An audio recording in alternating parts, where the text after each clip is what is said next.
नमस्कार मैत्रिणींनो, मी Madhuri's cooking and lifestyle ह्या आपल्या चॅनलमध्ये तुमच्या सगळ्यांचं खूप खूप स्वागत करते। तर मैत्रिणींनो, आज आपण मस्तपैकी कढी पकोडे कसे बनवायचे त्याची रेसिपी बघणार आहोत। ह्यासाठी सर्वात आधी मी थोडंसं ताक आणि डाळीचं पीठ मिक्सरच्या जारमध्ये घालून घेतले। दुसऱ्या छोट्या जारमध्ये लसूण, अद्रक आणि हिरवी मिरची घेतलेली आहे। आता हे ताक आहे, ताक छान फेटून घेतलेलं आहे आणि हरभऱ्याच्या डाळीचं पीठ आणि ताक हे जे मिश्रण मिक्सरला फिरवलं होतं ते ह्या ताकामध्ये घालून घेतलेलं आहे। ह्याच्यामुळे काय होतं, कढी अजिबात फुटत नाही आणि कढीला अजिबात कढीमध्ये गुठळ्या होत नाही। आता हे लसूण, मिरची आणि अद्रकाचं जे वाटण आहे ते देखील मी ह्याच्यामध्ये घालून घेतलेलं आहे आणि हे सगळं आपण छान मिक्स करून घेणार आहोत। तुम्ही ह्या पद्धतीने कढी बनवून बघा, कढी अजिबात फुटणार नाही। आता दुसरीकडे आपण पकोड्याची तयारी करतोय। ह्यासाठी मी डाळीचं पीठ म्हणजे बेसन पीठ घेतलेलं आहे। ह्याच्यात थोडासा हिंग घातलेला आहे। हिंग घातल्याच्या नंतर आपण बाकी जिन्नस घालून घेणार आहोत। चवीपुरतं मीठ घातलेलं आहे। आता थोडंसं लाल तिखट आपण याच्यामध्ये घालून घेणार आहोत। कढीमध्ये मिरची ॲड केल्यामुळे हे पकोडे बनवताना याच्यामध्ये तिखट थोडंसं बेताचंच घालणार आहोत।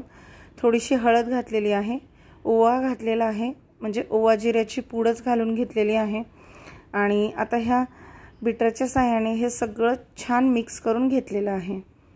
ह्याच्या साहाय्याने जर हे बेसन पीठ तुम्ही पकोडे किंवा भजे करताना मिक्स केलं तर याच्यात एकही गुठळी राहत नाही।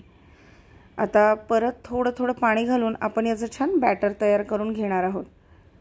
तर ह्या पद्धतीने मी हे बॅटर तयार करून घेतलेलं आहे।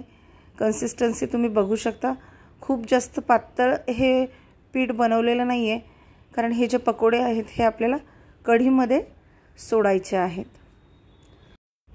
आता हे सगळं छान असं मस्त फेटून घ्यायचं आहे, म्हणजे जे पकोडे आहेत ते खूप जास्त हलके होतील। आता याच्यामध्ये किंचित अगदी चिमूटभर सोडा घातलेला आहे, त्याच्यामुळे हे पकोडे खूप फ्लफी होतात। आता परत एकाच डिरेक्शनमध्ये आपण हे फेटून घेणार आहोत।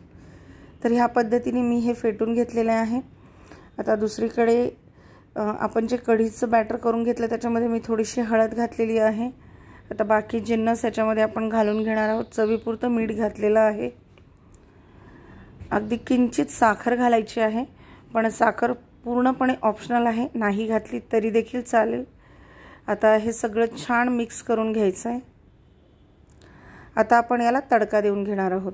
तेल छान गरम करून घेतलं आहे, त्याच्यामध्ये जिरं घातलं, मोहरी घातली, कढीपत्त्याची पानं घातलेली आहेत, चिमूटभर हिंग घालायचा। कढीमध्ये हिंग घातला की चव छान येते आणि फोडणी देखील एकदम मस्त बसली पाहिजे। कलरसाठी आपण याच्यामध्ये थोडीशी हळद घातलेली आहे। एकदम मस्त अशी फोडणी करून घेतली आहे आणि ही फोडणी आपण कढीवर टाकलेली आहे। आता हे सगळं छान मिक्स करून घ्यायचं आणि कढीला मस्त दणकून अशी उकळी आणायची आहे। तर ह्या पद्धतीने आपण ही कढी बनवून घेतलेली आहे। आता याला उकळी येईपर्यंत आपण पकोडे म्हणजेच भजे बनवून घेणार आहोत। तर तेल गरम करण्यासाठी ठेवलेलं आहे। तेल छान तापू द्यायचं आणि तेल गरम झाल्याच्या नंतर आपण याच्यामध्ये ह्या पद्धतीने भजी सोडून घेणार आहोत, म्हणजेच पकोडे बनवून घेणार आहोत। तर तुम्ही बघू शकता, हे एकदम फ्लफी झाल्यामुळे तेल छान तापल्यामुळे लगेच वर येत आहेत। तर मी जास्त मोठे मोठे नाही, थोडे छोटे छोटेच करते आहे, कारण हे परत छान फुलतात आणि कढीमध्ये घातल्यानंतर देखील अजून जास्ती फुलतात। तर तुम्ही बघू शकता, कलर देखील अतिशय सुंदर आलेला आहे। तर हे पकोडे आता आपण तळून घेतोय आणि तुम्हाला जर वाटत असेल तर कढी उकळल्या हे पकोडे तुम्ही त्याच्यामध्ये सोडून घेऊ शकता, पण मी काय करते, जेवायला बसायच्या आधी मी पकोडे कढीमध्ये ॲड करते। तर ह्या पद्धतीने तुम्ही हे कढी पकोडे नक्की बनवा, तुम्हाला नक्की आवडतील। तसंही सध्या उन्हाळा खूप आहे, मग असं काही चटकपटक जर असेल तर 2 घास जास्ती पोटात जातात, जरा जेवणही व्यवस्थित जातं आणि आंबट वगैरे असेल तर काही विचारायचं कामच नाही। तर हे कढी पकोडे अगदी लहानांपासून मोठ्यापर्यंत सगळ्यांना आवडतात। तुम्ही नक्की बनवा, कसे वाटले ते कमेंट करून सांगायला विसरू नका आणि आवडत असतील तर चॅनलला लाईक शेअर सबस्क्राईब करायला देखील विसरू नका। तर आता मी दुसरी बॅच बनवून घेते। जोपर्यंत आपली कढी उकळत नाही तोपर्यंत मी पकोडे देखील बनवून घेते।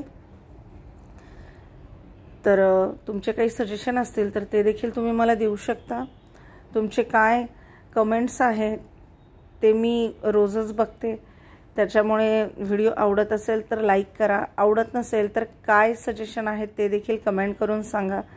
हे बघा, तुम्ही बघू शकता पकोडे अगदी मस्त फ्लफी झाले आहेत आणि एकदम छान फुललेले देखील आहेत। तर आता आपली कढी देखील उकळून तयार आहे। आता ह्याच्यामध्ये लास्ट स्टेप म्हणजे बारीक चिरलेली मस्त कोथिंबीर याच्यामध्ये ॲड करायची आहे आणि थंड झाल्यानंतर ही कढी घट्ट होते, त्याच्यामुळे खूप जास्त आटू द्यायची नाही। कढी भातासोबत, भाकरीसोबत, पोळीसोबत, अगदी कशासोबतही खाऊ शकता। भजी देखील आपली बनवून तयार आहे। तर मी आता एक बाउल घेतलेला आहे, तुम्हाला दाखवण्यापुरतं सर्व करून घेतलेला आहे। बाकी मी तुम्हाला आधी सांगितल्याप्रमाणे मी जेवायला जस्ट बसायच्या आधी कढीमध्ये पकोडे ॲड करते। भजीला देखील कलर अतिशय सुंदर आलेला आहे। तर हे सर्व केलेलं आहे। रेसिपी कशी वाटली ते कमेंट करून सांगा। भेटूया अशाच एका नवीन रेसिपीमध्ये। तोपर्यंत तुम्हा सगळ्यांचे खूप खूप खूप धन्यवाद।